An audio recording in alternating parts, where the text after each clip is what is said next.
Yo guys, за юу цаана. Та бүхэн дараагийн бичлэгээр уулзахад бэлэн болоод байна. За өнөөдрийн бичлэгээр ойлгомжтой та бүхний хүссэн One Piece юу болоод байна цуурлаа. Хүрэхэд бэлэн болоод байна. За тэгтээ намайг байн үздэг үзэгчд бол байгаа. Дээрээс нь хаяач гэсэн үздэг үзэгчд бол байгаа. Тэгтээ та бүхнээс гуй 80% subscribe дараагүй байт юм билээ. Дараагүй хүмүүс байгаа бол яг одоо доор байгаа хэсэгт subscribe хийгээд намайг дэмжиж өгөөрэй. За олон ярилцлагыг хөдөлөө One Piece цуврал руугаа шууд орцгоё. Let's go. Зорогийн эхнэр болох хүн бол энэ бол та бүхэн мэдж байгаа ойлгомжтой Хиори байна.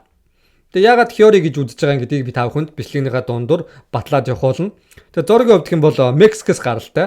Тэгээ ягаад Мексикээс гаралтай гэж үзэж байгаа юм гэхээр Зорогийн хамгийн их амжилт үзүүлж, хамгийн их үүрэг оройл үзүүлсэн арк нь болохоор Whiskey Peak гэдэг Grand Line-ийн хамгийн анхны арал байгаа. Энэ арал руу орж ирэхэд ном ногоо өнгөтэй маш том кактус гарч ирдэг. Тэгэхээр Мексик нь болохоор кактусаар ерөнхийдөө алдтай. Дээрээс нь бас нэг алдтай зүйл нь юу вэ гэхээр Санта Мурте гэдэг зүйлээр алдтай. Энэ нь болохоор үхлийн бурхан. Тэгээ үхлийн бурхан болохоор Кингтэй тулдаад Зоро баг хүнгээ алдгийн бурхантай таардаг байхгүй юу? Тэнгүүд Зорог Мексикээр ерөнхийдөө санаа авч хийсэн гэдэг нь баг ингээд ойлгомжтой болж эхэлж байгаа. Тэгэд Зоро гэдэг нэрний утга нь Мексикээр юу гэсэн утгатай юм гэхээр үнэг гэсэн утгатай.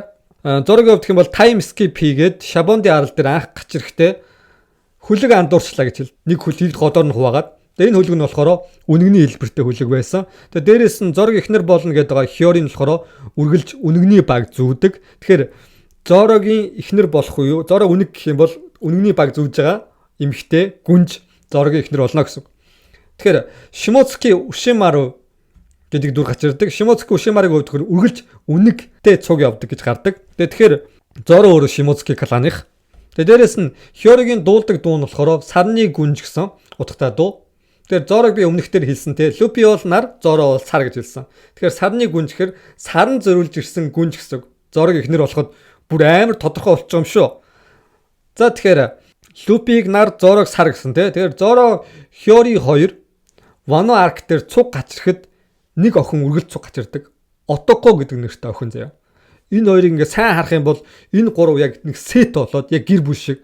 Зоро Хиори байжангууд дунд нь байнгын Отоко гэдэг охин явж идэг. Тэгэхээр энэ юг биднэрт одоо харуулах гээд байгаа юм гэхээр ирээдүйд Зоро их нэртэй болно. Тэр их нэр нь Хиори. Тэгээ Хиори Зоро хоёрын дундаас охинтой болно гэсэн. Тэгээ бас та гайхчих магадгүй. Чи юу яриад байгаа юм? За яг хуу Хиори их нэр нь болдгийм байж. Чи яг хүүсэн охин байхыг яаж мэдж байгаа ингэж бодож магадгүй. Энэ нь бол ахаад хэдүүлээ Куинатай холбогдож ирнэ. Зорогийн хамгийн сайн найз Куина. Куинагийн бэлтгэл дээр өмнө ярьсан те Куина бол амьд байгаа гэд. Тэгэхээр Куинагийн хувьд хэм бол маш харамсалтай ааваас олж маш муухай зүйлийг авч өссөн. Энэ нь болохоор эрэгтэй болохыг хүссэн комплекстэй өссөн байхгүй юу? Зорог тэгж хэлдэг штэ. Зоро одоогод онаа гэж хэлдэг те. Тэгэхээр Зоро охинтой болоод охин нь болохоор бас жоохон тийм комплекстэй болж өснө. Яг бол Вана улсаас болоод тэгээд Зоро буюу аавда тэгж хэлнэ. Би эрэгтэй болохыг хүсэж байна. Би охинд бол төрсөндөө харамсаж чинь гэдэг юм уу те. Тиймэрхүү зүйлийг хэлэхэд Зоро буцаагаад охиндоо юу гэж тайлбарлах вэ гэхээр тийм байхгүй. Эмэгтэй байлаа ч гэсэн хүчтэй болох боломжтой. Ягаад гэвэл намайг баг байхад надаас илүү хүчтэй эмэгтэй байсан. Өөрөөр хэлбэл Куинагийн талаар ярина гэсэн. Тэгээд Зоро охиноо ямар нэгэн байдлаар эрэгтэй болохыг хүсдэг тийм комплексгүй өсгөн гэсэн. Вано улсын буюу тухайн үеийн тэрхүү Эдо жидайг харуулдаг Япон улсын тэр муухай эр эмийн ялгуурлан гадуурхал хүүсийн ялгуурлан гадуурхлыг Зоро охиноороо дамжуулаад алга болгож арилах болно гэсэн. Ягаад ингэж үзэж байгаа юм гэхээр Отоко гэдэг нэртэй яг Хиори Зоро хоёрын дунд үргэлж цуг явж исэн тэрхүү охин нь Отоко шүү дээ. Япон хэлэнд юу гэж утгатай вэ гэхээр эрэгтэй гэсэн утгатай. Очиж охин байхад эрэгтэй гэдэг нэр өгж байгаа. Яматог бас Кайдо үргэлж хүү гэж яриад идэг те. Миний хүү Ямато гэж яриад. Улаан цав охин байхад эмэгтэй байхад гэж ярьдаг. Энэ нь 100% хүүсийн ялгуурлан гадуурхлыг хэлж байгаа хэрэг. Куина энэ хоёрын түүхээс улбалаад Зоро охинтой болоод охиноо комплекстэй болгож өсөхгүйгээр маш зөв хүчтэй эмэгтэй самурай болгож өсөх болно. Гайхч магадгүй чи одоо юугаа яриад байгаа? Өмнөх видеон дээрээ Зорог хүлцээгүй лөө. Зоро яагаад амьд үлдсэн гэдэг. За тэгэхээр бүгд мэдж байгаа те. Би яг хэлж ирсэн. Зоро бол азны дүр гэдэг.